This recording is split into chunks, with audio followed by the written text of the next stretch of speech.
नमस्ते स्टूडेंट्स। आज हम वायुमंडल के बारे में पढ़ेंगे।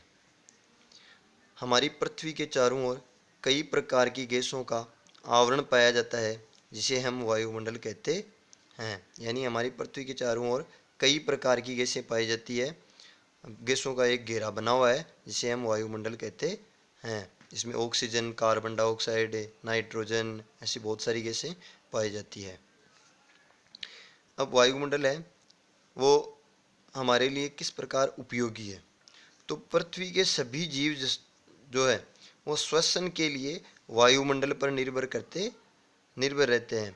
यानी सांस लेने के लिए वायुमंडल पर ही निर्भर रहते हैं, जो हमें सांस लेने के लिए शुद्ध वायु प्रदान करता है। कि ये वायुमंडल है, इसके अंदर ही जो सांस लेने की जो गैसें हैं वो पाई जाती है।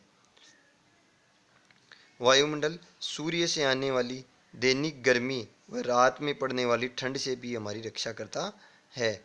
यानी सूर्य से आने वाली जो सीधी किरणें हैं, जिसके कारण पृथ्वी का तापमान बढ़ जाता है, बहुत अधिक गर्मी होती, उस गर्मी से, और रात को पड़ने वाली जो ठंड है उससे भी हमारी रक्षा करता है। वायुमंडल के कारण ही पृथ्वी के धरातल का तापमान रहने योग्य बना है। यानी पृथ्वी का तापमान अगर वायुमंडल नहीं होता तो पृथ्वी का तापमान या तो बहुत अधिक होता, जिसके कारण जीव जंतु है वो यहाँ पे जीवित ही नहीं रह पाते, इतना अधिक हो जाता है। तो तापमान जीवित रहने के लिए भी क्या है, इसका तापमान है वो संतुलन करने के लिए वायुमंडल महत्वपूर्ण माना जाता है। अब वायुमंडल का संगठन यानी वायुमंडल का निर्माण है वो किन किन चीज़ों से मिलकर हुआ है। तो वायुमंडल में प्रमुख रूप से तीन चीज़ें पाई जाती है: विभिन्न प्रकार की गैसें, जलवाष्प और धूल के कण। वायुमंडल अनेक गैसों, जलवाष्प एवं धूल के कणों के मिश्रण से बना हुआ है। वायु गैसों में देखो, वायुमंडल में प्रमुख गैसें हैं नाइट्रोजन, ऑक्सीजन, कार्बन डाइऑक्साइड और ऑर्गन गैस है। इनके अतिरिक्त वायुमंडल में helium, ozone, hydrogen, neon, xenon, krypton और मीथेन गैस पाई जाती है।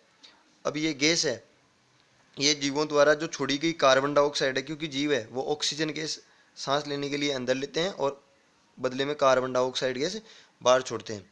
तो जीवों द्वारा जो छोड़ी गई जो कार्बन डाइऑक्साइड गैस है, उसका उपयोग पेड़ पौधे अपना भोजन बनाने के लिए करते हैं, जिससे वायुमंडल में गैसों का संतुलन बना रहता है। यानी किसी भी गैस की मात्रा है वो अधिक कम नहीं होती है, प्रकृति का जो संतुलन है वो बना रहता है। अब पढ़ेंगे कि वायुमंडल में कौन सी गैस कम पाई जाती है, कौन सी ज़्यादा पाई जाती है, यानी उनकी मात्रा कितनी है। तो प्रत्येक गैस की अलग अलग मात्रा में पाई जाती है। सबसे ज़्यादा नाइट्रोजन गैस पाई जाती है 78.08%। उसके बाद में ऑक्सीजन गैस पाई जाती है 20.95%, यानी 20.95% गैस है वो ऑक्सीजन पाई जाती है। अगर हम देखें तो नाइट्रोजन और ऑक्सीजन दोनों का मिलाकर लगभग 90%, सॉरी 99%, 99% होता है। कहने का मतलब ये 99%, तो ये दो गैसों को मिलाकर ही हो जाता है। उसके बाद में ऑर्गन है 0.93%, कार्बन डाइऑक्साइड 0.03% और अन्य है वो 0.1% गैसें हैं वो पाई जाती है। इस प्रकार अलग अलग मात्रा में ये गैसें पाई जाती है। अब गैसों के अलावा वायुमंडल में जलवाष्प पाया जाता है। जलवाष्प जल प्लस वाष्प से मिलकर बना है, यानी जल की जो वाष्प बन जाती है उसके कारण जलवाष्प का निर्माण होता है। तो अधिक तापमान के कारण जब जल वाष्प बनकर वायुमंडल में चला जाता है, तो वायुमंडल में विद्यमान इसी गैसीय जल को या वाष्पीय जल को जलवाष्प कहा जाता है। यह केवल क्षोभ मंडल में ही पाई जाती है, इसे आर्द्रता भी कहते हैं। और धरातल से जैसे जैसे इसकी ऊंचाई पर जाते हैं वैसे वैसे इसकी मात्रा कम होती जाती है। तो इस प्रकार जलवाष्प है वो बनती है, और इसी जलवाष्प के कारण हमारी वर्षा होती है। इसके अलावा धूल के कण पाए जाते हैं, यानी पहला गैसें, जलवाष्प, और उसके बाद में धूल के कण, ये तीन चीज़ों के मिश्रण से बना है। तो जल वाष्प, धूल के कण। वायुमंडल का तीसरा महत्वपूर्ण तत्व है धूल के कण है, जो वायुमंडल में इधर उधर उड़ते रहते हैं। इन धूल कणों द्वारा प्रकाश के प्रकीर्णन के कारण ही हमें आकाश का रंग है वो नीला दिखाई देता है। प्रश्न आ सकता है कि हमें आसमान का रंग है वो नीला क्यों दिखाई देता है? तो वायुमंडल में जो धूल के कण, बारीक बारीक जो धूल के कण उड़ते रहते हैं, उनके सूर्य से आने वाली किरणों का जो प्रकीर्णन होता है, उन धूल के कणों के द्वारा सूर्य के प्रकीर्णन, प्रकाश के जो प्रकीर्णन के कारण ही हमें क्या है, आसमान का रंग है वो नीला दिखाई देता है। सूर्योदय व सूर्यास्त के समय लालिमा भी इन धूल के कणों के कारण ही होती दिखाई देती है। कि सूर्योदय यानी जब सूर्य उदय होता है उस समय भी हमें आसमान का रंग है वो लाल लाल दिखाई देता है, और सूर्यास्त के समय भी वैसा लाल रंग ही दिखाई देता है। तो वो लालिमा है आसमान में, वो भी इन धूल के कणों के कारण ही होती है। संघनन में इनकी महत्वपूर्ण भूमिका होती है। संघनन यानी इकट्ठा करने में, एक नज़दीक करने में इनकी महत्वपूर्ण भूमिका होती है, क्योंकि इन्हीं पर जल की छोटी छोटी बूंदें जमकर बादलों का निर्माण करती है। जो जलवाष्प जो होते हैं उसकी बारीक बारीक जो बूंदें हैं वो इन धूल के कणों के चारों ओर चिपक जाती है और बूंदों का निर्माण करती है, जिसके कारण फिर बादलों का निर्माण होता है और फिर हमारी वर्षा होती है। इस प्रकार जलवाष्प है और धूल के कण है, इनके कारण बादलों का निर्माण होता है और फिर हमारी वर्षा होती है। अब इसके बाद में वायुमंडल की संरचना है, यानी वायुमंडल है वो किस प्रकार से बना हुआ है। तो वायुमंडल को प्रमुख 5 परतों के अंतर्गत हम बांट सकते हैं। पहला क्षोभ मंडल, यानी जो धरातल के पास में, अपनी पृथ्वी के पास में है, वो क्षोभ मंडल। उसके बाद में समताप मंडल, उसके मध्य में है, बीच वाला भाग है वो मध्य मंडल, फिर आयन मंडल और फिर बहिर्मंडल। इन 5 भागों में हम वायुमंडल को बांट सकते हैं। पहला है समताप मंडल, क्षोभ मंडल, जो धरातल से 13 किलोमीटर की ऊंचाई तक पाया जाता है। यानी धरातल से 13 किलोमीटर की जो ऊंचाई तक का क्षेत्र है वो क्षोभ मंडल के नाम से जाना जाता है। और हमारे जो जितनी भी मौसमी घटनाएं होती है, जैसे वर्षा होना है, कोहरा है, आंधी है, तूफान है, तड़ित चलन यानी बिजली जो चमकती है बादलों के टकराने के कारण, उसको तड़ित चलन बोलते हैं, ओलावृष्टि, पाला पड़ना आदि जितनी भी जो मौसमी घटनाएं हैं वो इसी मंडल में होती है, क्षोभ मंडल में। और क्षोभ मंडल की जो ऊपरी सीमा है उसको क्षोभ सीमा कहा जाता है। और ये घटनाएं जो क्षोभ सीमा है वहाँ का वातावरण बिल्कुल शांत रहता है, तो इसलिए इसको शांत मंडल के नाम से भी जानते हैं। दूसरा है समताप मंडल। क्षोभ मंडल से ऊपर का भाग 50 किलोमीटर तक की दूरी का वो भाग समताप मंडल के नाम से जाना जाता है। और इसमें ओजोन गैस सर्वाधिक पाई जाती है, इसलिए हम इसको ओजोन मंडल भी कहते हैं।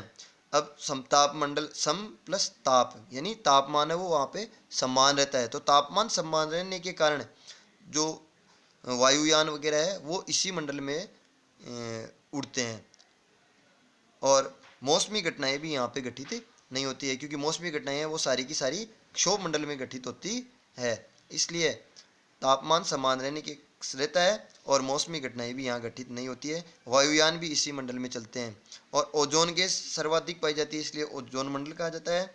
और सूर्य की जो आने वाले जो पराबैंगनी किरणें हैं वो ये ओजोन परत है वही हमारी रक्षा करती है, उनको रोकती है, उनसे हमारी रक्षा भी करती है। और समताप मंडल के जस्ट ऊपरी सीमा को समताप सीमा के नाम से जाना जाता है। तीसरा है मध्य मंडल, यानी बीच का भाग। मध्य मंडल समताप मंडल के ऊपर और आयन मंडल के बीच का भाग, 80 किलोमीटर तक की जो दूरी है वहाँ तक का भाग है वो मध्य मंडल के नाम से जाना जाता है। और जो अंतरिक्ष में भौगोलिक घटनाओं के कारण जो उल्कापिंड आते हैं वो उन उल्कापिंड इसी मंडल में जलकर नष्ट हो जाते हैं।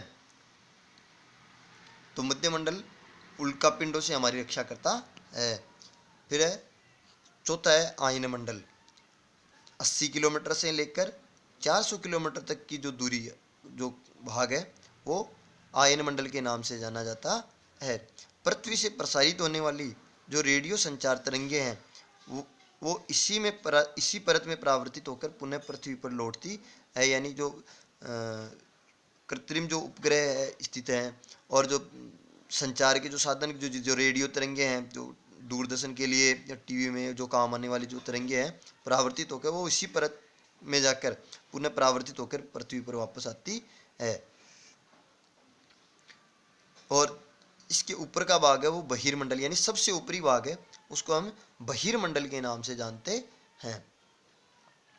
बहिर्मंडल यानी 400 किलोमीटर से ऊपर की जो ऊपर का भाग है वो बहिर्मंडल के नाम से जाना जाता है। यहाँ गैसें हैं वो अत्यंत विरल होती है। विरल का मतलब दूर दूर पाई जाती है। जो कण है वो बहुत दूर दूर, सघन का मतलब पास पास और विरल का मतलब दूर दूर। तो यहाँ जो गैसें हैं वो बहुत ही दूर दूर पाई जाती है और यहाँ पर मुख्य रूप से हीलियम और हाइड्रोजन गैस है वो पाई जाती है। और ज़्यादा जानकारी इसके बारे में दूरी होने के कारण इसके बारे में हमें ज़्यादा जानकारी प्राप्त नहीं है।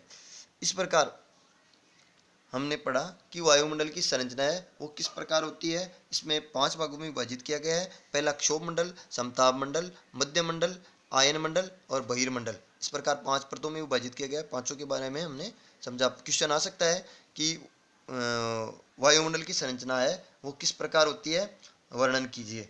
तो इसका हम आसानी से उत्तर लिख सकते हैं।